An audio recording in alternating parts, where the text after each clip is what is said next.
Máquinas y herramientas. Introducción. Para hablar de herramientas hay que remontarse hasta los orígenes del hombre porque, desde siempre, lo acompañaron en su evolución. Cuando las manos del hombre ya no eran suficientes para realizar alguna tarea, necesitó algún objeto o dispositivo para ayudarse, así nacieron las herramientas. Si bien las herramientas fueron variando en cuanto a su forma, diseño, tamaño, calidad, hoy en día siguen siendo el principal auxilio con que cuenta el ser humano para realizar su trabajo. Miles de ellas surgieron en esa evolución, empezando por la simple palanca que, sin duda, fue una de las primeras. Es posible enmarcar cronológicamente los distintos procesos de cambio que realizaron las herramientas desde las primeras y rudimentarias piedras talladas hasta las actuales. Desarrollo. Al hablar de herramientas y máquinas herramientas es menester aclarar que, contando ambas con distintos orígenes, la historia se encargó de unir sus desarrollos y evolución, al punto de existir en la actualidad una dependencia directa de unas con otras, siendo ambas pertenecientes a industrias distintas. Si bien siempre unas dependieron de las otras, es interesante ver cómo una superaba a las otras y se invertían las supremacías, según el momento histórico y posibilidades de desarrollo, que las llevó a una no buscada competencia que sirvió para su extraordinario crecimiento y evolución. Herramientas como prolongación de la mano del hombre. Desde nuestros orígenes, el hombre aprendió a manipular elementos simples. Posiblemente, empezó a hacerlo cuando ya no pudo realizar su trabajo con las manos. Tanto fueran simples utensilios para uso diario, como otros elementos verdaderamente utilizados para efectuar algún trabajo determinado, en lo conceptual, podemos decir que las herramientas son la prolongación de la mano del hombre. En lo real, decimos que las herramientas son el medio que permiten al hombre realizar lo que no puede hacer con las manos. No sabemos a ciencia cierta cuándo el hombre tomó conciencia de utilizar un adminículo que le fuera útil para lograr su objetivo. Pasaron muchos años desde las primeras flechas y cunas hechas por nuestros antepasados, pasando por la palanca, la rueda, el canasto, la cuerda, los recipientes, etc. Aprender a dominar el fuego, y más tarde, con ese fuego manipular metales, no hizo más que reafirmar una mejora en sus habilidades y su intelecto. El hombre pasó por la edad de bronce, la edad de hierro, y en todas estas etapas las herramientas creadas fueron muy pocas, casi no contaron con una trascendencia tal que justificara su mención. Podríamos decir que recién hace unos 3400 años antes de Cristo, el hombre comenzó a utilizar unos rudimentarios taladros, masones de golpe y cortafríos, todos pertenecientes a la edad de hierro. Se podría decir que estas fueron las primeras herramientas medianamente equiparables a las herramientas actuales, cumpliendo estas las mismas funciones que sus similares modernas. Con el tiempo, la evolución puso su parte y el desarrollo e ingenio del hombre puso la otra. El hombre creció, con él también sus necesidades, y con estas aparecieron nuevos utensilios que terminaron en herramientas, cuando de trabajo se trataba. Hoy la herramienta es la mejor aliada del hombre cuando éste emprende un trabajo, es más, resulta muy difícil hablar de un trabajo sin hablar de sus herramientas, la fuerza de esta palabra ha llegado a tal punto, que hemos llegado a su desmaterialización, incluso hoy día, solemos hablar para determinados trabajos, de herramientas intelectuales. Todo un paradigma. Para finalizar podríamos decir, como síntesis, que desde el principio y casi toda la vida, el hombre y la herramienta han compartido sus historias. Aparición de las primeras máquinas. Si a esta palabra le agregamos, máquina usada como herramienta, nos tendríamos que remontar al Imperio Persa entre 600 y 500 AC con los primeros telares textiles porque entonces, se utilizaban rudimentarios tornos alfareros, cuya función era la de poner en una situación giratoria a la pieza a trabajar. Tecnológicamente, se diría que las primeras máquinas herramientas fueron tornos y taladros muy sencillos cuando el hombre dejó libre sus manos, pudiendo imprimir el movimiento necesario con el pie, mediante el artilugio de pedal y pértiga flexible. Esto fue aproximadamente en un periodo posterior al Imperio Romano, entre los años 1000 al 1200 de nuestra era.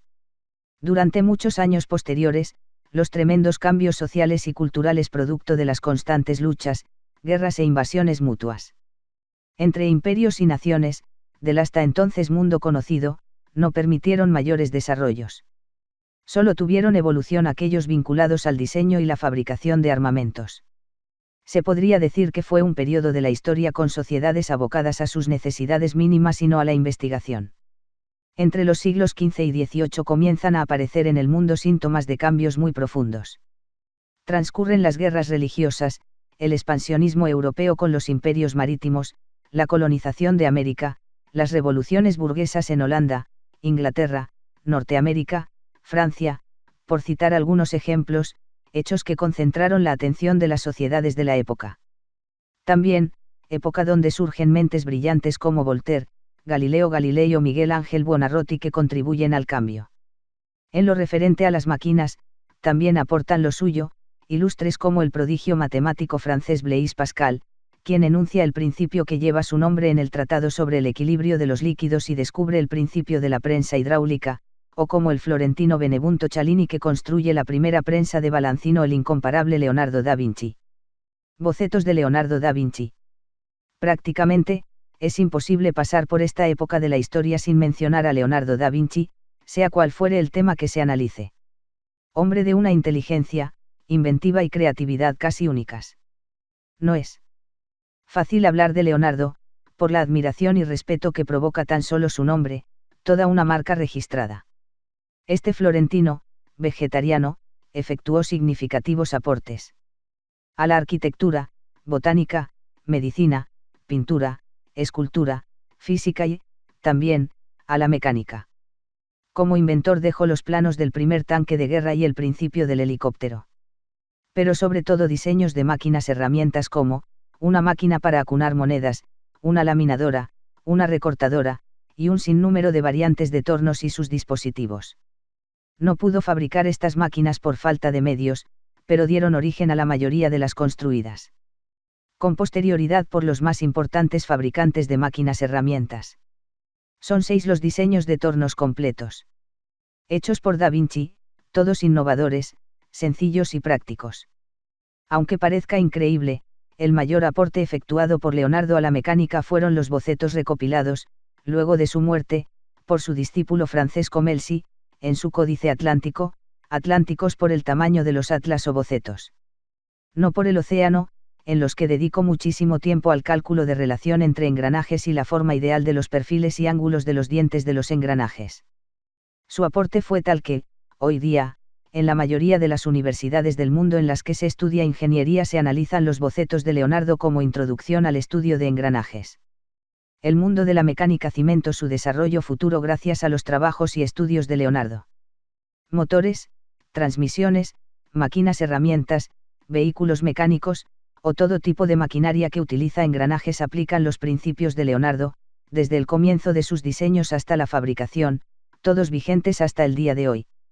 Seguramente, el mundo de la mecánica no sería el mismo de no haber existido Leonardo da Vinci. Aparición de la máquina de vapor. Un tema primordial para la época era encontrar la forma de suministrar la energía que permitiese funcionar a las máquinas herramientas. Generalmente hasta ese entonces, la energía era suministrada por molinos de agua o por sistemas de tiro. Los molinos de agua eran a para si podían instalarse a la ribera junto a un arroyo o río cercano, que permitiese, mediante el curso de agua, el movimiento de las aspas del molino que, al producir el movimiento giratorio, producían la energía necesaria. Siempre se dependía de las condiciones climáticas para contar con el suficiente caudal de agua en esos cursos. En cuanto al sistema de tiro, consistía en una rueda de unos 5 a 6 metros de diámetro aprox. Puesta en forma horizontal en la que se colocaban animales de tiro que, girando durante varias horas, generaba energía. Por estos condicionamientos las máquinas herramientas debían instalarse en lugares que tuvieran baldíos o terrenos próximos a los talleres para la manutención de los animales. Un francés, Denis Papin, dio a conocer en 1690 el principio fundamental de la máquina de vapor. Unos años más tarde, Thomas Newcomen en 1712 construyó unas rudimentarias máquinas de vapor, que se utilizaron para achicar, extraer, el agua en las minas inglesas de carbón. Finalmente, James Watt, un joven escocés de 29 años, construyó, bajo su diseño en 1765, las primeras máquinas de vapor de uso industrial, que permitieron la independencia de las máquinas en el uso de energía. La máquina de Watt permitió más flexibilidad en la instalación de las máquinas herramientas, incluso podía aplicarse en equipos pequeños, permitiendo una pronta proliferación de industrias de todo tipo, Para la época industrias muy importantes como la textil, naval, construcción, armamentística, ferroviaria, entre otras, lo que provocó el mayor espaldarazo a lo que la historia conoce como revolución industrial. Lo malo de las máquinas de vapor es que eran muy ruidosas, difíciles de encender, requerían de mucho mantenimiento y, lamentablemente, resultaron muy sucias y contaminantes. Sus detractores las llamaban las máquinas de negro, en alusión a las grandes nubes de humo negro que generaban cuando estaban trabajando a pleno. Tampoco eran muy populares entre quienes tenían que manejarlas, ya que la mayoría de sus operadores tenían un sinnúmero de cicatrices, producto de quemaduras muy frecuentes porque no contaban con las mínimas medidas de seguridad. La revolución industrial. Le llevó mucho tiempo a Watt mejorar su invento. Para fines de 1780 pudo perfeccionar la máquina de vapor convirtiéndola en una verdadera aplicación práctica como proveedora de energía a las máquinas herramientas. Para ese entonces, después de muchos intentos fallidos debido a que no se podían obtener tolerancias adecuadas en el mecanizado de cilindros embarrenadoras o mandriladoras de la Poco para la fabricación de cañones, el industrial inglés John Wilkinson, llamado hierro enojado por su mal carácter, y su terrible obsesión con el hierro fundido construye, por encargo de Watt, una mandriladora agujereadora de diseño novedoso y técnicamente avanzado, por su mayor precisión. Con esta máquina herramienta, equipada con un ingenioso cabezal giratorio y desplazable, se consiguió un error máximo del espesor de una moneda de 6 peniques en un diámetro de 72 pulgadas. Evidentemente una tolerancia muy grosera, hoy día, pero suficiente para garantizar el ajuste y hermetismo entre pistón y cilindro de la máquina de vapor de Watt. Al maquinado vapor se le suma una importante mejora en las tolerancias de fabricación, y las primeras herramientas de acero al carbono. La sumatoria de las tres novedades tecnológicas resultan los puntales de los grandes cambios y desarrollos que dieron vida a la revolución industrial. Las máquinas creadas originariamente para el procesamiento de la madera fueron copiadas, pero mejoradas para su utilización con materiales ferrosos. Así, nacen máquinas herramientas como, tornos totalmente mecánicos. Por ese entonces los bastidores y bancadas eran de maderas duras, que fueron mayormente reemplazadas por piezas de fundición. Tornos con torretas, se usaban con un solo portaherramientas, la variante estaba en incorporar varias herramientas para distintas operatorias en una misma torreta, tornos copiadores mejorados, con la particularidad de poder efectuar piezas idénticas, mecanizándolas con un dispositivo llamado copiador, que permitía copiar un diseño patrón y así hacer todas las piezas iguales, y un número importante de máquinas herramientas desarrolladas en esa época. Las acepilladoras, amortajadoras, y taladradoras fueron mejoradas, mientras que las pulidoras, también llamadas rectificadoras, fueron rediseñadas para el uso de nuevos tipos de piedras. Por último, nace la quizás máquina de mayor desarrollo desde su creación hasta nuestros días, la fresadora.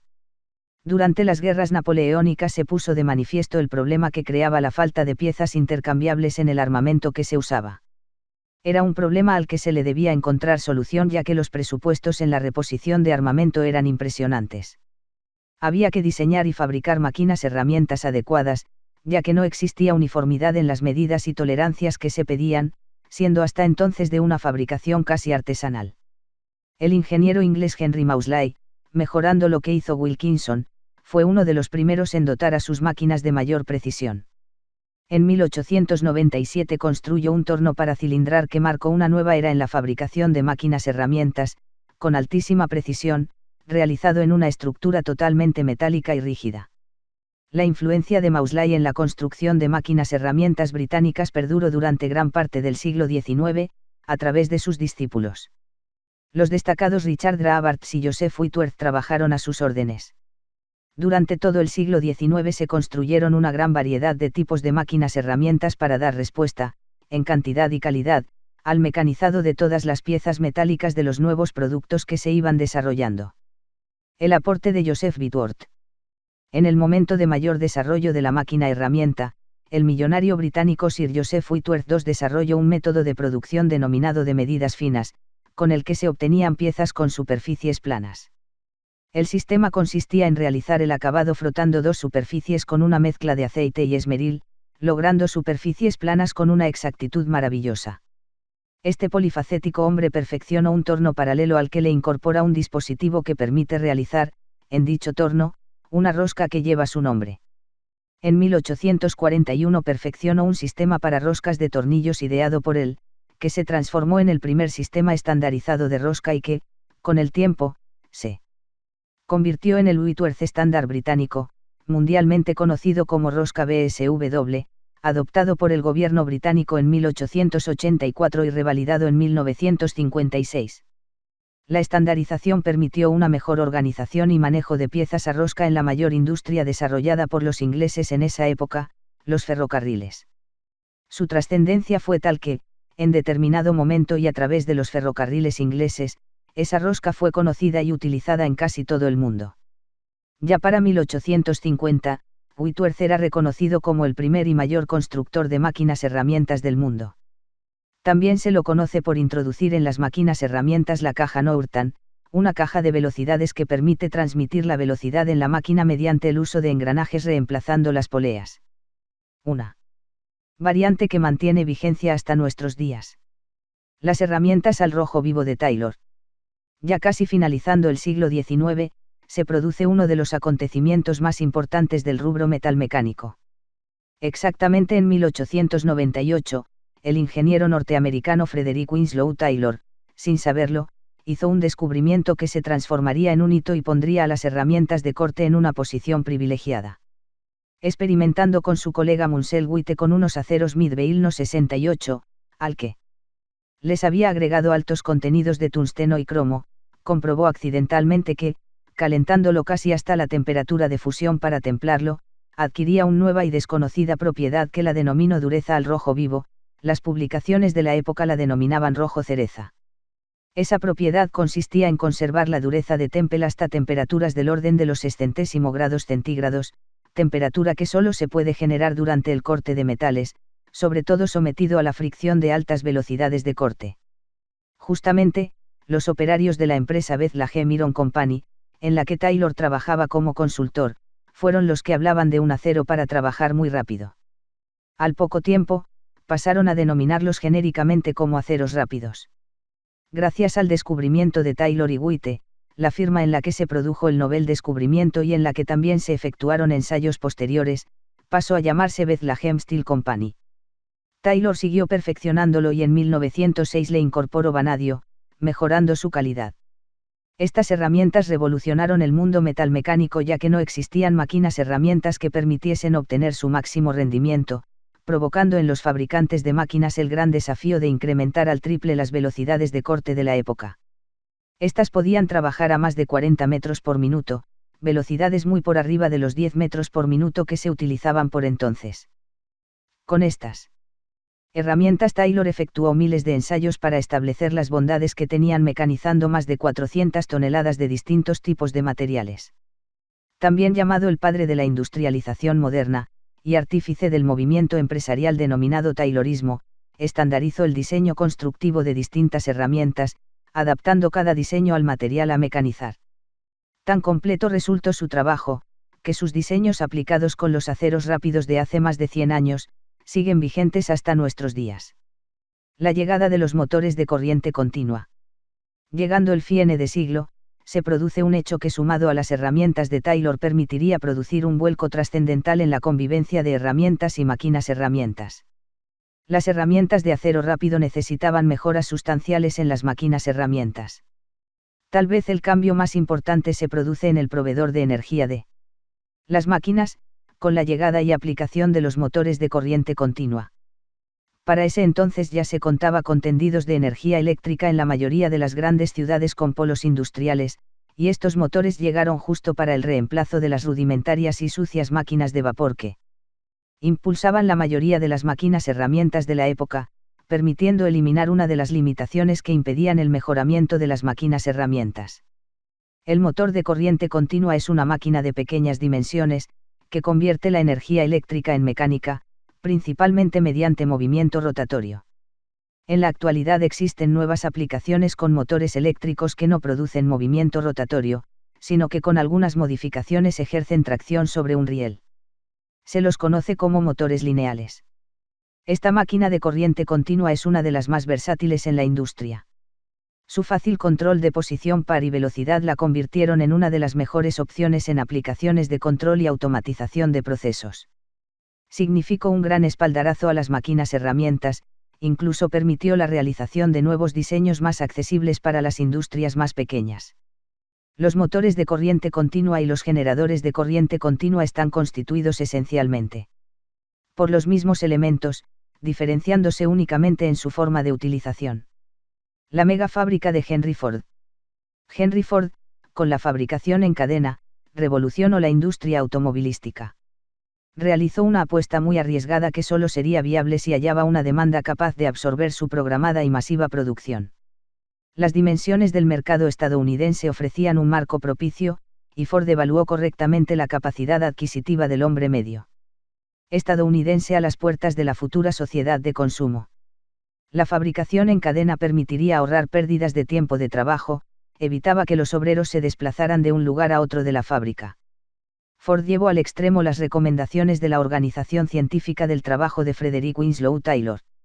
Este proyecto fue entendido por los fabricantes de máquinas herramientas que debieron adecuarse a las necesidades impuestas por Ford y a las condiciones mínimas requeridas por las herramientas de Taylor. La producción en cadena permitió romper los paradigmas más negativos del siglo pasado. Este sistema supone una combinación de cadenas de montaje, maquinaria especializada, altos salarios y un elevado número de trabajadores en plantilla. La producción resulta rentable, siempre que el producto final pueda venderse a un precio bajo.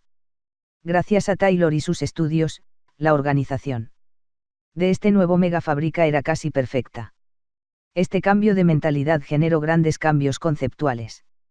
Hasta ese momento, las máquinas herramientas eran lentas, robustas, muy poco ágiles, y con condiciones estructurales para la mecanización de piezas grandes y pesadas. Ford necesitaba máquinas rápidas, ágiles, dimensionalmente preparadas para trabajar con piezas de medianas a pequeñas y de poco peso. En 1908 Henry Ford logra poner en marcha la mega fábrica con el lanzamiento de su modelo T. Ya había producido desde 1903 los modelos A, B, C y N. Se dice que la elección de la letra T fue en agradecimiento por la colaboración que Frederick W. Taylor le brindó en la diagramación de la fábrica. Es de mencionar que Ford, impulsor del movimiento empresarial denominado Fordismo, se contrapuso, con el tiempo, a muchos preceptos de Taylor, a punto de modificar prácticamente casi toda la organización de fábrica. Lo único que no pudo modificar fue el uso de las herramientas hechas de acero rápido y diseñadas por Taylor. Osram y la aplicación del principio del filamento lumínico como herramienta de corte. Nace el metal duro. Para abastecer a toda Europa, Osram y AGD, General Electric alemana, comienzan, en Alemania, la fabricación de lámparas lumínicas con filamento incandescente. Ese filamento estaba compuesto por tungsteno. Osram pensó que a mayor filamento, mayor luz. No era mala idea, pero el inconveniente se presentó cuando le entregaron el tocho fabricado con tungsteno de mayores dimensiones, pero totalmente amorfo. Cuando pidió a su gente que se le efectuara una simple mecanizada, para que tomase una forma más cilíndrica, el tocho terminó destruyendo todas las herramientas conocidas hasta ese momento. Era un material extremadamente duro.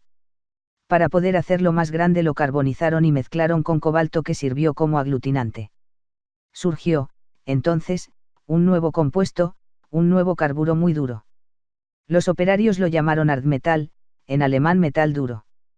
A Osram no le servía como filamento, entonces se lo ofrece a la empresa de la familia Krupp, por ese entonces mano derecha de Adolf Hitler. Krupp, que era dueño de varias minas para la extracción de metales en la península escandinava, manejaba a su gusto la comercialización de todo el mercado europeo de metales. El metal duro se presenta en la Feria Internacional de Leipzig, Alemania en 1927, en un torno adaptado especialmente para mostrar sus bondades. Las publicaciones de la época lo referían como herramienta exótica del futuro, porque nunca antes se había trabajado en las condiciones en que lo hacía el metal duro. Se comercializó con la marca Guidia, abreviatura de Weir, en alemán como o igual, y Diamant, en alemán diamante. Guidia, igual o como el diamante, por equiparar su dureza a la del diamante. Guidia se transformaría en el descubrimiento más revolucionario e importante del siglo XX en el rubro metalmecánico. En lo que a herramientas se refiere, su llegada tiró por tierra con todo lo conocido hasta entonces. El metal duro tuvo un tremendo desarrollo durante el transcurso de la Segunda Guerra Mundial. El gobierno nazi lo guardaba como secreto de Estado. Así se puede explicar la gran cantidad y calidad de armamento y mecanizados producidos por las fábricas alemanas, que desconcertaba a los otros países del conflicto. Los aliados devuelven la fábrica a Krupp y estos denuncian la falta de 5.200 patentes de herramientas de metal duro. Los Krupp fueron uno de los grupos corporativos más grandes de Europa. Se relacionaron estrechamente con todos los gobernantes alemanes, desde Guillermo y hasta Konrad Adenauer, salvo durante la República de Weimar. Las armas y equipos que produjeron protagonizaron las guerras europeas desde 1866 hasta 1945, sus cañones llegaron a ser los más potentes del mundo. Las industrias del grupo Krupp AG fueron las principales aliadas del régimen nazi durante todo el transcurso de la Segunda Guerra Mundial. Además, fabricar cañones, fue el principal abastecedor de herramientas y materiales de todo tipo, a las fábricas alemanas productoras de armamento, tanto en su territorio, como a las de las naciones ocupadas por el régimen nazi. Era comprensible la intervención directa de parte de los aliados al terminar la guerra sobre las industrias del grupo. Es más, se generó una gran disputa al tener que definir quién ejercería su control. Luego de un periodo de 8 años en manos de una comisión integrada por todos los países aliados, las fábricas del grupo, incluida la de herramientas, fue devuelta a sus originales dueños en 1953. La primera medida, adoptada por su reasumido director Alfred Krupp, fue hacer un inventario en las fábricas.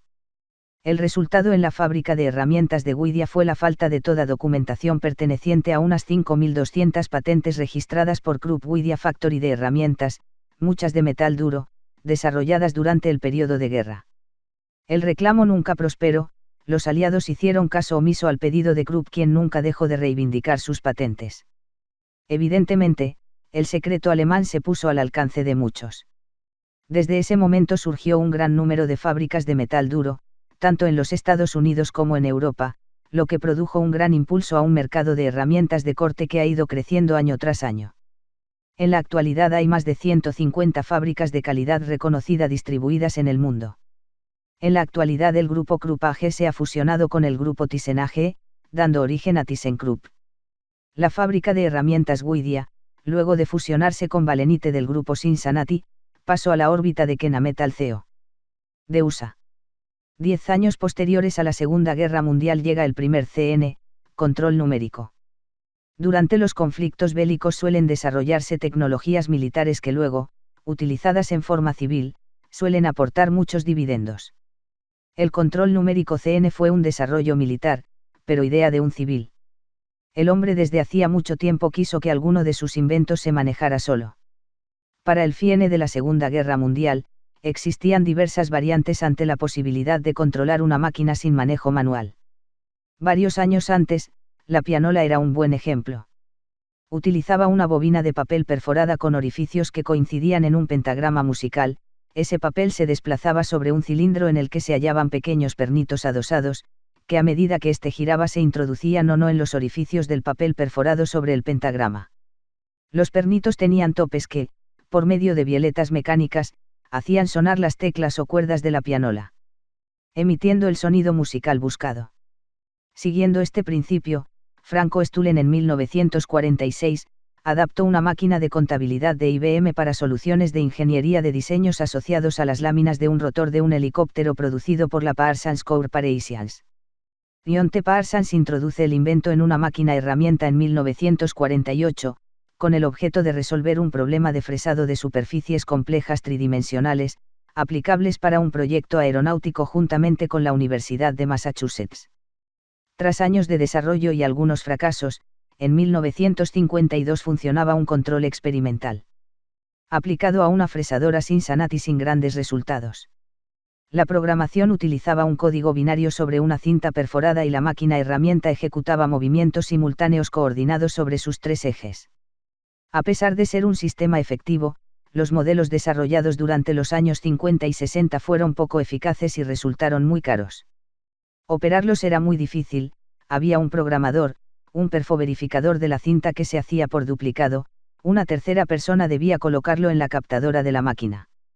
Si se cometía un error en la programación original, no se podía corregir y se debía perfoverificar toda la cinta nuevamente, transformando al trabajo automatizado en una tarea sumamente engorrosa. La cosa cambiaría con el desarrollo de la microelectrónica y la llegada de la computadora, dando origen al CNC, control numérico computadorizado. Toman protagonismo las máquinas herramientas con el aporte de la computadora. En los años 50 el Instituto de Tecnología de Massachusetts, MIT, dependiente de la Universidad de Massachusetts juntamente con la firma Cincinnati, ambas de los Estados Unidos, trabajaron en el desarrollo del control numérico mecánico, CNC, que no les aportó muchas satisfacciones. Como idea era muy buena, pero la puesta en práctica acarreaba un sinnúmero de problemas de difícil solución. La llegada de la computadora significó un cambio de 180 grados en el manejo del proyecto. Control numérico, permitiendo el desarrollo de las máquinas herramientas. En esta época las computadoras estaban en sus inicios y eran tan grandes que el espacio ocupado por la computadora era mayor que el de la máquina a automatizar. Hoy en día, las computadoras son cada vez más pequeñas y económicas, de esta forma el uso del CNC se ha extendido a todo tipo de maquinaria, herramientas, tornos, agujereadoras, fresadoras, centros de mecanizado, rectificadoras, incluso en equipos de otros rubros como máquinas de coser, de envasar, de carga, de pintar, entre otras. En una máquina CNC, a diferencia de una máquina convencional o manual, una computadora controla la posición y velocidad de los motores que accionan los ejes de la máquina. Por ejemplo, en un torno se manejan dos ejes X y Z, mientras en una fresadora son como mínimo 3, X, Z y. Gracias a esto, puede hacer movimientos que no se pueden lograr manualmente como círculos, líneas diagonales y figuras complejas tridimensionales, ampliando las posibilidades de mecanizar piezas que hasta pocos años atrás eran prácticamente imposibles con máquinas convencionales. Las máquinas CNC son capaces de mover la herramienta al mismo tiempo en los tres ejes, así ejecutar trayectorias tridimensionales como las que se requieren para el mecanizado de complejos moldes y troqueles para industria del plástico. En una máquina CNC una computadora controla el movimiento de la mesa, el carro y el husillo. Una vez programada, la máquina ejecuta todas las operaciones por sí sola, sin necesidad de que el operador esté manejándola. Esto permite aprovechar mejor el tiempo del personal para que sea más productivo. El término control numérico se debe a que las órdenes dadas a la máquina son indicadas mediante códigos numéricos. Un conjunto de órdenes que siguen una secuencia lógica constituye un programa de mecanizado. Dándole las órdenes o instrucciones adecuadas a la máquina, ésta es capaz de mecanizar una simple ranura, una cavidad irregular, la cara de una persona en alto relieve o bajo relieve, un grabado artístico, un molde de inyección de una cuchara o una botella, lo que se quiera. Al principio hacer un programa era muy difícil y tedioso, pues había que planear e indicarle manualmente a la máquina cada uno de los movimientos que tenía que hacer. Era un proceso que podía durar horas, días, semanas. Aún así, era un ahorro de tiempo comparado con los métodos convencionales cuando se hacían grandes producciones. Actualmente, muchas de las máquinas modernas trabajan con lo que se conoce como lenguaje conversacional, en el que el programador escoge la operación que desea y la máquina le pregunta los datos que se requieren. Cada instrucción de este lenguaje conversacional puede representar decenas de códigos numéricos. Por ejemplo, el maquinado de una cavidad completa se puede hacer con una sola instrucción que especifica el largo, alto, profundidad, posición, radios de las esquinas, etc. Algunos controles cuentan con traficación en pantalla y funciones de ayuda geométrica. Todo esto hace la programación mucho más rápida y sencilla. Las ventajas, dentro de los parámetros de producción explicados anteriormente, son: posibilidad de fabricación de piezas imposibles o muy difíciles. Gracias al control numérico se puede obtener piezas muy complicadas como las superficies tridimensionales necesarias en la fabricación de aviones. Seguridad. El control numérico es especialmente recomendable para el trabajo con productos peligrosos, por la posibilidad de mecanizar a grandes velocidades. Precisión. La máquina herramienta de control numérico tiene mayor precisión respecto de las clásicas, con tolerancias imposibles de obtener de otra forma. Aumento de productividad de las máquinas, disminución del tiempo total de mecanización, en virtud de la disminución de los tiempos de desplazamiento en vacío y de la rapidez de los posicionamientos que suministran los sistemas electrónicos de control. Todo un cambio evolutivo que llevó a las máquinas herramientas a ser las reinas de la década de los 70 y 80. Para ese entonces comenzó a aparecer nuevas herramientas para un óptimo aprovechamiento de estas máquinas herramientas. Nuevas aleaciones y el desarrollo de nuevos materiales permiten a las herramientas terminar el siglo XX a la vanguardia. En los años 80 se hablaba acerca de las reservas de tungsteno que quedaban a nivel mundial, algunos presagiaban que pronto faltaría, lo que significaba un grave problema para los fabricantes de herramientas de metal duro. Esto llevó al desarrollo de ensayos con otros compuestos, incluso recurriendo a materiales que fueron descubiertos años atrás, pero se aplicaban como herramientas de corte. Tal es el caso de las cerámicas de óxido de aluminio, descubiertas en la década del 60 pero de nefasta aparición en el mercado de las herramientas a principios de la década de los 70. Las cerámicas fueron mejoradas y ensayadas durante mucho tiempo para no cometer el mismo error de años atrás. Las primeras cerámicas eran de color blanco, las de segunda generación mejoradas con nitruro, carburo de titanio y niobio, entre otros compuestos se introducen en el mercado de color negro para diferenciarlas de las anteriores. Funcionaron muy bien, tanto que en poco tiempo hicieron olvidar el fracaso de sus hermanas antecesoras. Básicamente, el mercado de cerámicas se revitalizó en Japón y Alemania, ambas naciones principales productoras de herramental cerámico a nivel mundial.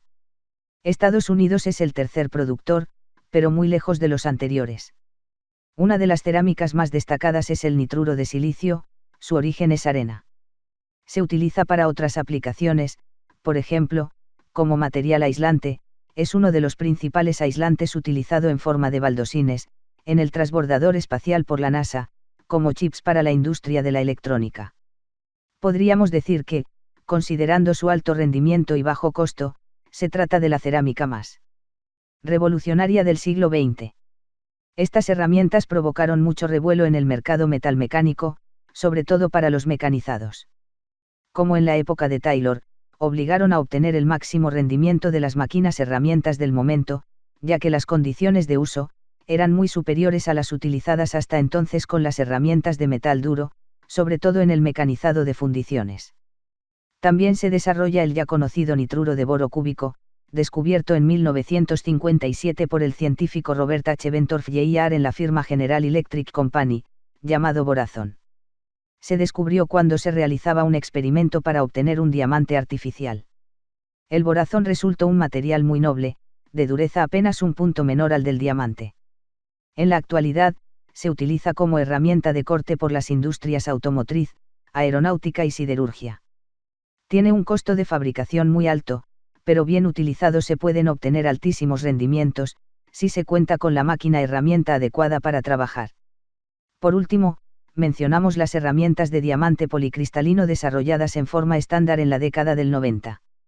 Son ideales para todo tipo de mecanizados para materiales no ferrosos, no metálicos, y compuestos como PVC, nylon, fibra de vidrio y otros, todos ellos de difícil mecanización poco tiempo atrás. A esto podemos agregar que las sospechas de los años 80 en cuanto a las reservas de tungsteno para producir metal duro, eran infundadas ya que en la actualidad la producción mundial de metal duro goza de muy buena salud y sigue en ascenso, siendo en la actualidad el 65% de las herramientas de corte que se consumen en el mundo. Las herramientas y máquinas herramientas entran en una nueva era, el futuro se hace presente. Llegan el láser T y el ultrasonido. Llegamos al siglo XXI. El desarrollo ha sido mucho y continuo. La técnica y la ciencia no se detienen, las industrias cuentan con una gran variedad tanto de herramientas como de máquinas para su mejor explotación. En los pocos años que van de este siglo, se presentaron muchas alternativas nuevas. Surgen las herramientas de Cermet, abreviatura de cerámica metalizada. El Cermet es un nuevo compuesto de carburo y nitruro de titanio que compite abiertamente con el metal duro. Tiene mejores propiedades que la mayoría de los aceros, es 30% más liviano. Aún resulta caro, pero a medida que se incremente su producción disminuirá el costo. Ya se fabrican calidades revestidas, con propiedades muy similares propiedades y más barato. El desarrollo de nuevos procesos de fabricación naciendo el microgránulo. El microgránulo permite una mejor obtención de los prensados de los materiales, mejorando la calidad del material y su utilización al contar con un compuesto más homogéneo, que hasta permite contar con ángulos de corte antes inexistentes. También se ha mejorado en los procesos de mecanizados. Se desarrollaron los novedosos MAV, mecanizado de alta velocidad, y los MAA, mecanizados de altos avances, con herramientas nuevas utilizadas para tal fin, para trabajar a altas velocidades, o altos avances. A estas herramientas se suma software apropiado, revolucionando los mecanizados de este siglo. Con la llegada de nuevos materiales, por ejemplo, fibra de carbono, también surgen nuevas máquinas herramientas que deben adaptarse a las variantes impuestas por el manejo de esos materiales y las nuevas necesidades productivas. El avance de la tecnología es arrollador. Un ejemplo se ve en el desarrollo de las nuevas máquinas de fresado por láser. Al fresado convencional se le acopla un dispositivo que efectúa el proceso de terminación por medio de un haz de luz láser que desintegra la superficie mecanizada, obteniendo una rugosidad, terminación, increíble. La fresadora cuenta con un dispositivo que somete a la herramienta que gira a una frecuencia de ultrasonido. El término ultrasonido se debe a que la produce a una frecuencia próxima a los de difícil mecanización poco tiempo atrás. A esto podemos agregar que las sospechas de los años 80 en cuanto a las reservas de tungsteno para producir metal duro, eran infundadas, ya que en la actualidad la producción mundial de metal duro goza de muy buena salud y sigue en ascenso, siendo en la actualidad el 65% de las herramientas de corte que se consumen en el mundo. Con la llegada de nuevos materiales, por ejemplo, fibra de carbono, también surgen nuevas máquinas herramientas que deben adaptarse a las variantes impuestas por el manejo de esos materiales y las nuevas necesidades productivas. El avance de la tecnología es arrollador. Un ejemplo se ve en el desarrollo de las nuevas máquinas de fresado por láser. Al fresado convencional se le acopla un dispositivo que efectúa el proceso de terminación por medio de un haz de luz láser que desintegra la superficie mecanizada, obteniendo una rugosidad, terminación, increíble. La fresadora cuenta con un dispositivo que somete a la herramienta que gira a una frecuencia de ultrasonido. El término ultrasonido se debe a que la vibración emitida se produce a una frecuencia próxima a los 20 kHz, vibra unas 20.000 veces por segundo, frecuencia que está en el rango de los ultrasonidos. El filo de la herramienta destruye la superficie, que mecaniza al mismo tiempo, logrando rendimientos imposibles de obtener con las herramientas convencionales. Diseño y uso de máquinas herramientas. 2.2. Desarrollo.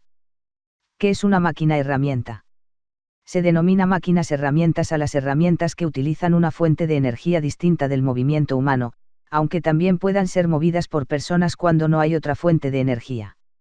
Los historiadores de la tecnología consideran que las máquinas herramientas nacieron cuando se eliminó la actuación directa del hombre en el proceso de dar forma o troquelar los distintos tipos de herramientas. Por ejemplo, se considera que el primer torno que puede considerarse máquina herramienta fue el inventado alrededor de 1751 por Jack de Vaucanson, porque fue el primero que incorporó el instrumento de corte en una cabeza ajustable mecánicamente, quitándolo de las manos del operario. Las máquinas herramientas pueden utilizar una gran variedad de fuentes de energía. Tanto la energía humana como el animal son opciones posibles, como lo es la energía obtenida a través del uso de ruedas hidráulicas. Sin embargo, el desarrollo real de las máquinas comenzó tras la invención de la máquina de vapor, que llevó a la revolución industrial. Hoy en día, la mayor parte de ellas funcionan con energía eléctrica. La industrialización del mundo moderno está cimentada en la variedad y el crecimiento de las máquinas herramientas. Difícilmente, se encuentre un rubro de productos tangibles que no cuente en su cadena de investigación, de desarrollo, productiva o complementaria, con la utilización de algún tipo simple o especial de máquina herramienta. A través de una mejora constante, producto de la aplicación de la hidráulica, neumática, fluidita y dispositivos electrónicos como el control numérico computarizado, durante los últimos 150 años, las máquinas herramientas modernas se volvieron más precisas y eficientes.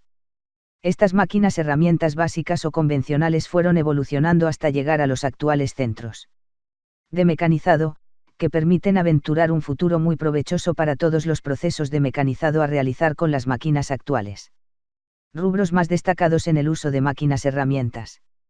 Las máquinas herramientas en sus orígenes eran máquinas muy simples, compuestas básicamente por un cuadro base o estructura central, a la que se le adosaban distintos tipos de dispositivos que funcionaban con movimientos sencillos. Estos movimientos cíclicos, pendulares o circulares, presentaban opciones para dar forma a una pieza. En todos los casos, las máquinas herramientas aportaron la variante operacional del trabajo de mecanizado, ya que el trabajo de dar forma siempre fue realizado por una herramienta, por ejemplo, en el caso de una prensa o balancín, el molde, o en un torno paralelo, la herramienta de corte. Los responsables de dar forma a la pieza, ya sea por deformación o arranque de viruta, son los moldes. O las herramientas de corte que realizan el trabajo real y definitivo sobre la pieza en cuestión. A través de los últimos años, fueron ampliando sus capacidades productivas, se fueron sofisticando sus procesos de aplicación en diversos rubros.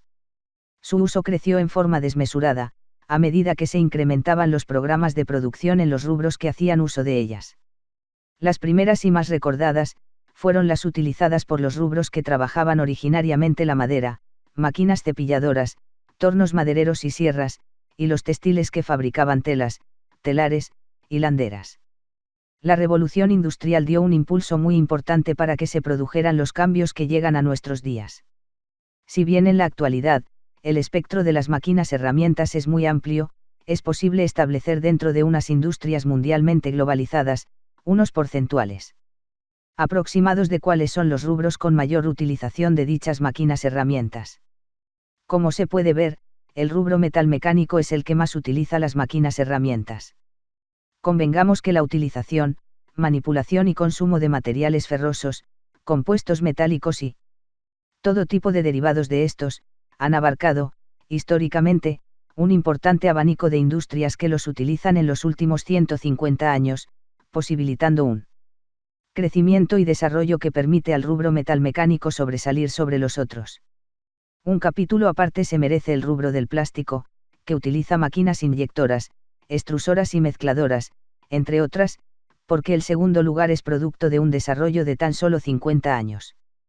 Conocer los rubros, las industrias, los procesos, tipos, diseños, variantes y características más destacadas de estas maquinarias, nos permitirá elaborar y dar forma al argumento de este segundo capítulo sobre las máquinas herramientas.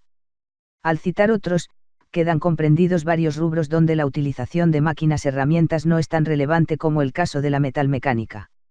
Entre ellos se mencionan, equipos de soldadura, maquinaria para el movimiento de materiales, zorras, elevadores, portapallets, etc., o máquinas para pintado. Con la actual globalización y con el transcurso del siglo XXI, se producirán cambios más que importantes sobre estos rubros.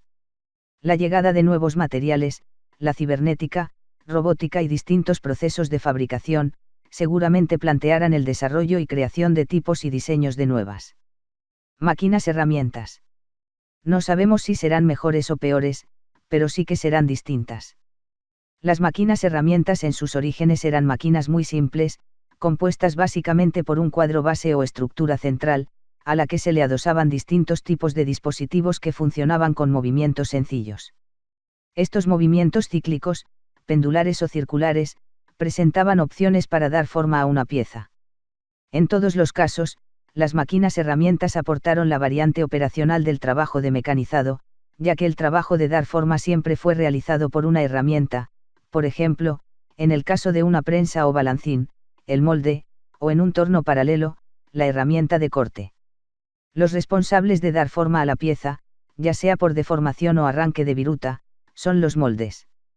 O las herramientas de corte que realizan el trabajo real y definitivo sobre la pieza en cuestión. A través de los últimos años, fueron ampliando sus capacidades productivas, se fueron sofisticando sus procesos de aplicación en diversos rubros. Su uso creció en forma desmesurada, a medida que se incrementaban los programas de producción en los rubros que hacían uso de ellas. Las primeras y más recordadas, fueron las utilizadas por los rubros que trabajaban originariamente la madera, máquinas cepilladoras, tornos madereros y sierras, y los textiles que fabricaban telas, telares, hilanderas. La revolución industrial dio un impulso muy importante para que se produjeran los cambios que llegan a nuestros días. Si bien en la actualidad, el espectro de las máquinas herramientas es muy amplio, es posible establecer dentro de unas industrias mundialmente globalizadas, unos porcentuales aproximados de cuáles son los rubros con mayor utilización de dichas máquinas herramientas. Como se puede ver, el rubro metalmecánico es el que más utiliza las máquinas herramientas.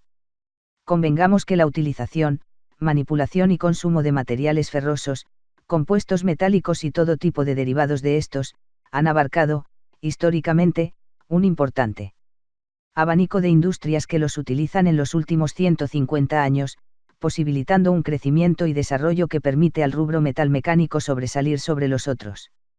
Un capítulo aparte se merece el rubro del plástico, que utiliza máquinas inyectoras, extrusoras y mezcladoras, entre otras, porque el segundo lugar es producto de un desarrollo de tan solo 50 años. Al citar otros, quedan comprendidos varios rubros donde la utilización de máquinas herramientas no es tan relevante como el caso de la metalmecánica. Entre ellos se mencionan, equipos de soldadura, maquinaria para el movimiento de materiales, zorras, elevadores, portapallets, etc., o máquinas para pintado. Con la actual globalización y con el transcurso del siglo XXI, se producirán cambios más que importantes sobre estos rubros. La llegada de nuevos materiales, la cibernética, robótica y distintos procesos de fabricación, seguramente plantearán el desarrollo y creación de tipos y diseños de nuevas máquinas herramientas. No sabemos si serán mejores o peores, pero sí que serán distintas. Industrias del rubro metalmecánico que utilizan máquinas herramientas. La revolución industrial iniciada a fines del siglo XVIII y principios del XIX dio el gran espaldarazo para el surgimiento de las máquinas herramientas, pero la gran consolidación y desarrollo de las mismas sucedió en el siglo XX. Las industrias que contribuyeron a este desarrollo fueron muchas. En el capítulo 1 se hizo mención a la mega fábrica de Henry Ford, que impulsó la industria automotriz, industria que mantiene una evolución paralela a las máquinas herramientas. Es imposible imaginar una industria automotriz sin máquinas herramientas, ya sea por utilización propia de parte de las mismas fábricas de automóviles o por sus proveedores autopartistas, que cuentan con gigantescas redes productivas de productos para las líneas de montajes de las terminales, como para la producción de accesorios y repuestos. A las máquinas herramientas convencionales utilizadas desde un primer momento, hoy se le suman las máquinas más modernas de alta productividad, equipos con CNC, máquinas herramientas con controles numéricos computadorizados, la robótica, que agiliza las líneas de montajes o las líneas de estampados, de pintura, de movimiento de materiales y muchas otras en las terminales automotrices. Otra gran industria que utiliza muchas máquinas herramientas es la petrolífera. Es prácticamente imposible pensar en un barreno de exploración petrolífera fabricado a mano. Está compuesto por canos con cuplas, acoples, prolongaciones, equipos de perforación, bombas y válvulas que tienen que ser fabricadas con máquinas herramientas, mayoritariamente con arranque de viruta. En esta industria tiene gran predominio los tornos de todo tipo convencionales y CNC. Por historia y antigüedad, la industria ferroviaria tiene otra gran relación con las máquinas herramientas. Pero tanto esta industria, como la naval y la minera utilizan equipos de gran porte, esto las hace más bien exclusivas. Generalmente, se tratan de máquinas para el mecanizado de grandes piezas, pesadas y mayoritariamente voluminosas que requieren de máquinas de diseños especiales reforzados y que son sometidas generalmente a tratos bruscos. La industria armamentística utilizó máquinas herramientas desde sus inicios, prácticamente fue la que las obligó a evolucionar constantemente. Ya Napoleón exigió a sus armeros crear las condiciones más propicias para estandarizar los repuestos y piezas de los fusiles y cañones que utilizarían sus ejércitos. La forma más criteriosa fue fabricarlas por medio de máquinas herramientas que permitían producir piezas iguales. La Gran Guerra y la Segunda Guerra Mundial fueron terribles caldos de cultivo para el desarrollo de nuevas ideas aplicables a las máquinas herramientas, ya sea para sus diseños, como para la mejora en las producciones de armamento, maquinarias, blindados, tanques, barcos, submarinos y aviones, y motorizaciones de todo tipo. Las hace más bien exclusivas. Generalmente, se tratan de máquinas para el mecanizado de grandes piezas, pesadas y mayoritariamente voluminosas que requieren de máquinas de diseños especiales reforzados y que son sometidas generalmente a tratos bruscos. La industria armamentística utilizó máquinas herramientas desde sus inicios, Prácticamente fue la que las obligó a evolucionar constantemente. Ya Napoleón exigió a sus armeros crear las condiciones más propicias para estandarizar los repuestos y piezas de los fusiles y cañones que utilizarían sus ejércitos. La forma más criteriosa fue fabricarlas por medio de máquinas herramientas que permitían producir piezas iguales. La Gran Guerra y la Segunda Guerra Mundial fueron terribles caldos de cultivo para el desarrollo de nuevas ideas aplicables a las máquinas herramientas, ya sea para sus diseños, como para la mejora en las producciones de armamento, maquinarias, blindados, tanques, barcos, submarinos y aviones, y motorizaciones de todo tipo. Por último, queda nombrar algunas industrias que utilizan máquinas herramientas, son las industrias para la fabricación de máquinas agrícolas y la siderurgia. La primera es una industria de gran consolidación en los últimos años, requiriendo ano tras ano nuevas máquinas herramientas para satisfacer los requerimientos de los novedosos diseños, de las sorprendentes y modernas máquinas agrícolas. La siderurgia se caracteriza por el uso de máquinas herramientas para el mecanizado de grandes rodillos o cilindros de trenes de laminación etc.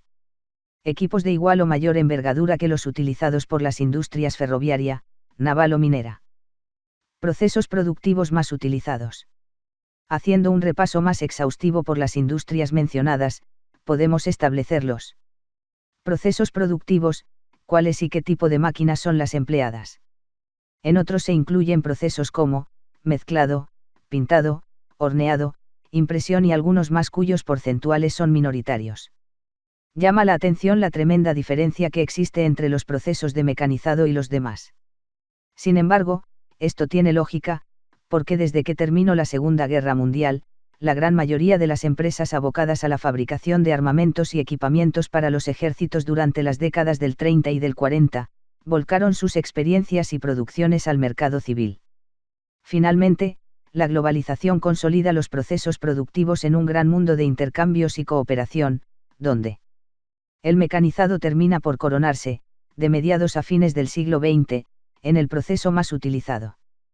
También hay que destacar que tanto soldadura y corte como inyectado son los procesos de mayor evolución en los primeros años del siglo XXI. Las aplicaciones de sistemas de controles CNC, más nuevos softwares de CAD/CAM en las máquinas herramientas de soldaduras y corte e inyección, les han aportado un nuevo impulso, optimizando sus volúmenes de producción y mejorando sustancialmente sus niveles de calidad y seguridad. Proceso de mecanizado sin arranque de viruta. Se puede definir como mecanizado, al proceso de transformación que se produce en una pieza, al llevarla de una forma o material en bruto, a su dimensión ideal o próxima, por medio del trabajo de una herramienta o molde. Este proceso cuenta con dos variantes bien definidas, mecanizado sin arranque de viruta o mecanizado con arranque de viruta, ambos procesos son realizados por máquinas herramientas desarrolladas para tal fin. Estos procesos cuentan con consumos dispares. El primero, sin arranque de viruta, es un proceso de mecanizado que se realiza con máquinas herramientas consideradas de un segundo nivel, ya que la mayoría de esas máquinas establecen un tipo de mecanizado primario simple, son pocas las máquinas que efectúan operatorias de pieza terminada. Generalmente, es un proceso que produce materiales o piezas que luego cuentan con una segunda etapa de mecanizado posterior o de terminación. Se los denomina sin arranque de viruta porque los procesos como laminado, forja, estampado, prensado, trefilado, extrusión, doblado, embutido, etc. son procesos que buscan obtener la deformación de la pieza original, llevándola a un determinado formato o tamaño, mediante distintos procesos físicos, que pueden ser realizados en caliente o en frío, según el diseño y el material. El laminado, estampado, prensado y doblado pueden hacerse tanto en frío como en caliente, según la necesidad. En cambio, forja, trefilado, extrusión y embutido deben realizarse siempre en caliente. En estos casos se procesa la materia prima en un estado y forma, para transformarla en otra o llevarla al diseño de una pieza. Algunos procesos con arranque de viruta. En general, el proceso con arranque de viruta es el más utilizado, también es el que más desarrollo tuvo a lo largo de los años. Se realiza en máquinas cuyo trabajo consiste en llevar una pieza o materia prima al formato o diseño definido previamente, mediante el trabajo de una o varias herramientas de corte, mediante las operatorias que permita a la máquina, rotación, translación, otras. Los procesos más utilizados son, torneado, fresado, perforado, taladrado, mandrinado, cepillado, escariado, aserrado, rectificado, bruñido, tronzado, alisado, electroerosionado. Para cada caso, existe una máquina herramienta diseñada para llevar adelante el proceso o modalidad de arranque de viruta correspondiente. Todas estas máquinas tienen como característica principal el sacar viruta de la pieza que se está mecanizando. Para ello existen varias tareas alternativas, que son posibles de realizar de acuerdo a las características y dispositivos de la máquina herramienta. Las máquinas herramientas cuentan con dos tipos de movimientos importantes, con los que sé que podrán determinar cómo y quién efectuará los movimientos. Para determinar cómo, se usarán movimientos de traslación o rotación, para determinar quién se verá si se mueve la pieza o la herramienta. Por ejemplo, un caso de traslación de la pieza, sería un cepillo mecánico, donde la pieza sujeta a una base es la que se mueve y la herramienta está fija. En cambio, si fuese traslación de la herramienta, el caso sería una limadora o serrucho mecánico. Se movería y la pieza estaría fija. El caso de máquinas con rotación de la pieza, sería un torno o tronzadora, donde la pieza está sujeta a un plato giratorio que gira a distintas velocidades, mientras la herramienta se encuentra en una torreta fija y solo se mueve en forma transversal o paralela al eje de la pieza. Los casos más comunes de rotación de la herramienta son la fresadora, taladradora o alisadora.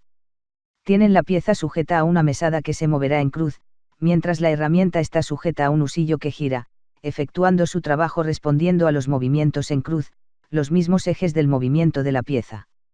Máquinas herramientas convencionales torno y fresadora. Las máquinas herramientas más conocidas son las que podríamos llamar convencionales. Generalmente, están compuestas por una estructura básica y un proceso de funcionamiento simple. Las más conocidas son, tornos, fresadoras, perforadoras o agujereadoras, serruchos y rectificadoras. Tornos convencionales. El torno, máquina más antigua, versátil y de mayor uso a nivel mundial, es una máquina herramienta que hace girar la pieza y, por medio de una herramienta, busca dar a la pieza una forma cilíndrica. Los tornos modernos operan a partir del mismo principio básico. La pieza a trabajar se sostiene en un plato y gira sobre su eje, mientras una herramienta de corte avanza sobre las líneas del corte deseado. Con los aditamentos y herramientas de corte adecuadas, en un torno se pueden realizar muchas operaciones de torneado, hacer conos, formados varios, cortar, tronzar, refrentear, taladrar, mandrilar, esmerilar, pulir, roscar y muchas más.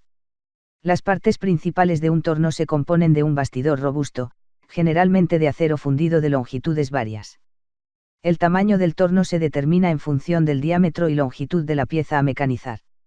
En la mayoría de los casos se suele instalar empotrado o atornillado al piso para evitar las posibles vibraciones y aumentar la rigidez del torno.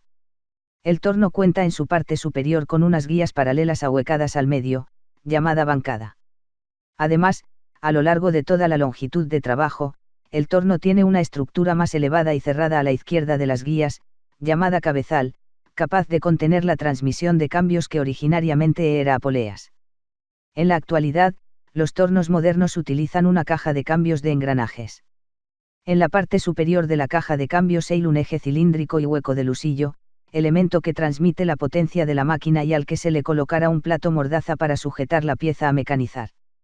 En la parte inferior del mismo sector se instala el motor que proveerá la potencia suficiente como para que el torno funcione. Sobre las guías paralelas del torno, en el extremo derecho, se ubica un dispositivo tope, casi siempre fabricado de fundición, con una contrapunta regulable y trasladable, de ser necesario, a lo largo de las guías. Mientras que en el centro mismo del torno y sobre las guías de la bancada se ubica un carro móvil con reglajes varios para su control, montado sobre estas guías, que podrá efectuar un movimiento de traslación a lo largo de las guías y paralelo al eje de la pieza. Cuenta también con un segundo carro más pequeño llamado chariot con un movimiento transversal, controlado mediante unas manivelas frente al plato que sujeta la pieza. En la parte superior de los tornos paralelos, este carro cuenta con una torreta donde se alojará la o las herramientas de corte, que efectuarán el trabajo de arranque de viruta en la pieza. Estos tornos convencionales son construidos de muy variadas dimensiones físicas, antiguamente eran máquinas muy robustas, volumétricas, con un gran diámetro de volteo, se refiere a piezas de grandes diámetros, con motores de pocas vueltas, RPM, pero esos motores contaban con mucha potencia.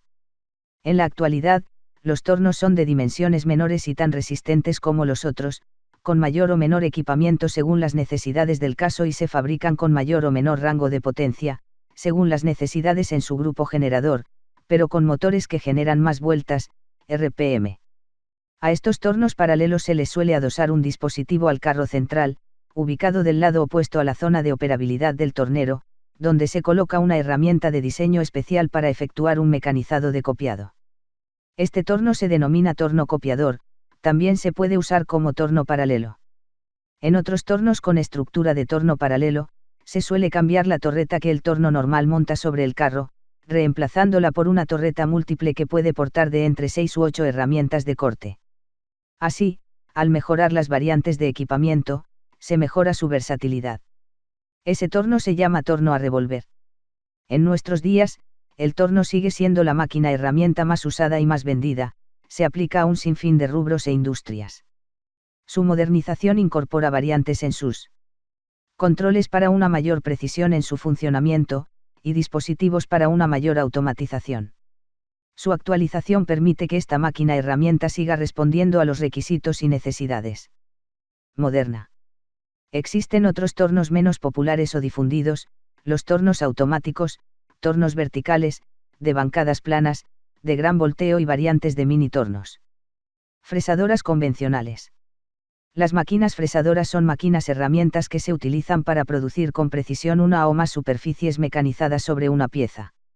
Su versatilidad convierte a las fresadoras en la segunda máquina herramienta de mecanizado de mayor consumo y utilización en el mundo entero.